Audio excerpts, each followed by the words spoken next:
So magandang hapon mga bro. Mayroon nga palang dinala dito na TBS King. Hinila papunta dito sa shop ko. Ito daw ay may redondo naman kaya lang ayaw umandar. Kahit ipo-start, hindi talaga umaandar. So first time natin na mag-ayos ng ganito. Tri-wheeler. So ngayon pinabuksan ko sa may-ari. Una kong tinignan dito yung kanyang injector. Kung mayroon bang gasolina na sumisirit. So ayan, tingnan natin. Ayan nga, push start. So wala talagang sumisirit na gasolina. So dapat mayroong sisirit na gasolina dito sa kanyang injector pag start natin doon sa may ignition key. So chinik ko yung supply papunta sa may injector, kaya naka-ground yan. Then yung positive na wire, tingnan natin kung may supply. So good naman yung supply, okay naman yung supply. So good naman siya. Ang may pinaka-problema talaga nito ay ang kanyang fuel pump. Ako yung mahalaga na yun lang susi kung musirit ba diri pag walang sumisirit. Ay, kung wala susi pa. Injector. Ada. Ito kanyang yun lang yun. hose binunod ko. Ito ay galing doon Diyan, sa may fuel pump. diyan pandar ion ba kuno nimo. Yun lang susi ay lang pag start yun lang ba. So kung masusunod natin sa may-ari, so wala talagang lumabas na gasolina. Waray no. Ayan, wala. Otro daw otro. Patay tapos Ilang yun. beses na sinusi, wala talaga siya. Gasolina ngayon waray dili ngayon kadi. Diretso talaga itong kanyang fuel pump. Dito na sa may fuel pump. Umugong naman siya. Okay naman yung supply sa punta sa fuel pump kasi umugong. Dapat pag susi. Say limpihan ta ni buwas. Ngani? Kaso wala. Okay, waray dito sir. Naar na diha parado na hugaw. Oh, barado na. At linisin O ayan na di tanay ka dunda na ang kanyang fuel pump Oh, o ang limpihan kanyang ta na buwas. Diri na agi dapat pag susi ana musir tay diri. or matilo wala ko kanyang makusad man. fuel filter.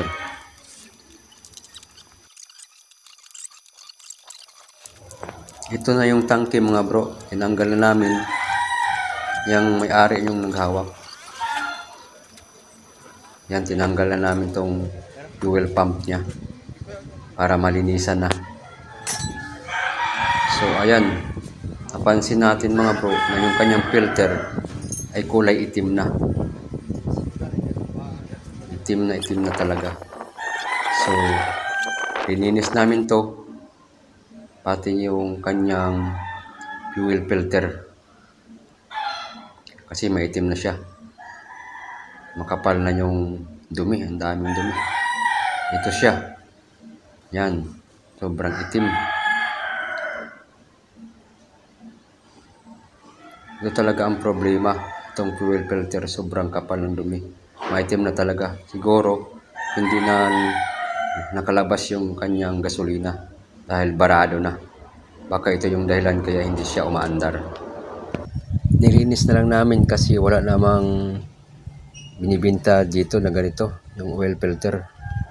Kasi sa online mag-order pa kami, matagal pa daw dumating. So ito, naremedyohan na lang namin. Nilinis na lang at ginamitan ko ng air cleaner, yung pang buga ng hangin, para naman kahit kunti ay pumuti, bumalik yung dating kulay or matanggal yung gasolina na nabubuo. So ito na siya, pumuti na, nilinis na namin. So pwede na to kasi malinis na. Kakabit na lang natin, tingnan natin kung ito ba ay aandar na. So in-install ko na para maikabit na. Sige Bing, tayo Bing. Isa pa. Isa pa. Oh, sige. Pataya. Oh, tapos i-off.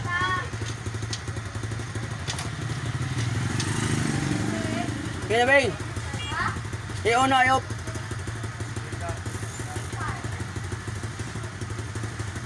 On.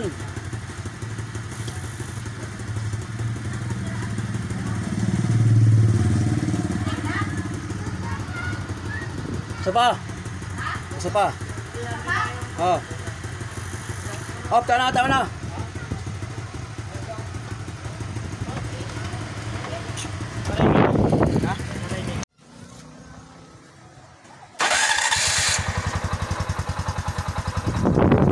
Karena